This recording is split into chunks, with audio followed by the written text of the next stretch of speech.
जाते ही शमशान में मिट गई सारी लकीर, एक ही पास जल रहे थे राजा और फकीर। तो जितना इस समाज में लोग बन जाए, यहाँ पे जाना यहीं पे है, किसी को कब्रिस्तान जाना है तो किसी को शमशान जाना है, दोनों हाथ से बटोरने में लगे हुए हैं हम लोग खाली हाथ जाने के लिए।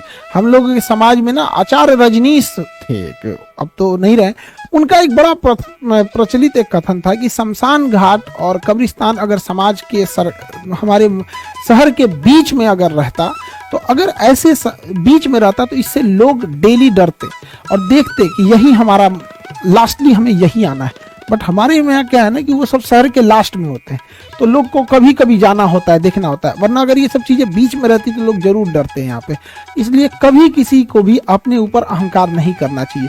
जब सोने की रावण की लंका नहीं बची, सिकंदर जैसा राजा नहीं बचा, तो हमारी आपकी क्या ही बिसात है हम लोग की। तो एक दूसरे से जब तक रहें यहाँ पर इस पृथ्वी पर, एक दूसरे से मिलजुल के रहना चाहिए।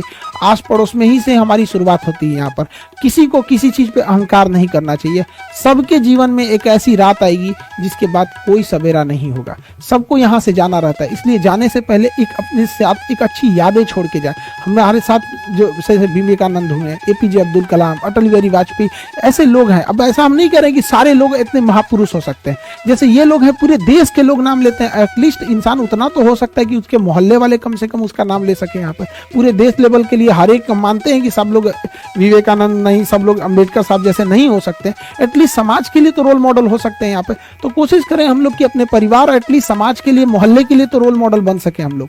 जिंदगी को ना एक लूडो की तरह पे समझेंगे तो काफी आपको सीखने को मिलेगा। हम लोग जब लूडो खेलते हैं ना तो उम्मीद करते हैं 6 आएगा, लेकिन एक भी आता है ना तो चलना पड़ता है। जिंदगी में भी यही होता है, उम्मीदें बहुत होती हैं, थोड़ा भी मिलता है तो चलना पड़ता है हम लोग को।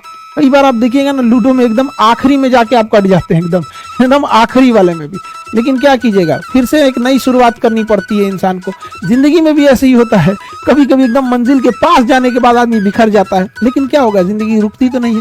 फिर एक नया सवेरा होता है, फिर एक नई शुरुआत करते हैं।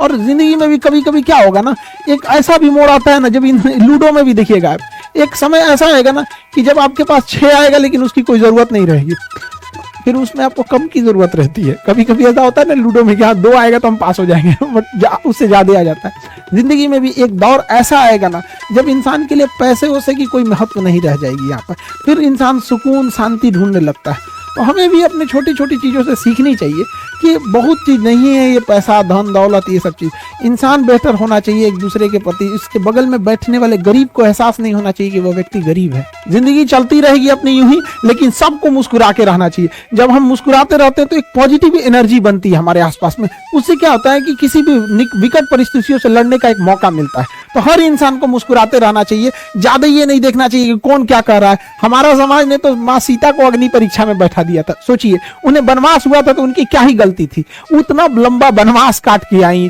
उधर रावण की लंका जली, क्या सोच के आई होंगी अपने गांव वापस अपने घर पे कि अब हम घर में परिवार के साथ खुशहाली से जिएंगे। लेकिन जब लोगों ने भगवान को नहीं छोड़ा, सीता माँ को अग्नि परीक्षा में बैठा दिया, तो क्या लगता है ये समाज हमको, आपको या आपके अगल बगल वाले लोग को छोड़ेगा? कभी नहीं छोड़ेगा यार। तो दोस्तों, कैसी लगी आपको यह मोटिवेशनल स्टोरी कमेंट में जरूर बताएं। ऐसी ही मोटिवेशनल वीडियो देखने के लिए चैनल को सब्सक्राइब करें, वीडियो को लाइक करें, शेयर करें, कमेंट करें। मिलते हैं किसी नेक्स्ट वीडियो में, तब तक के लिए जय हिंद, जय भारत।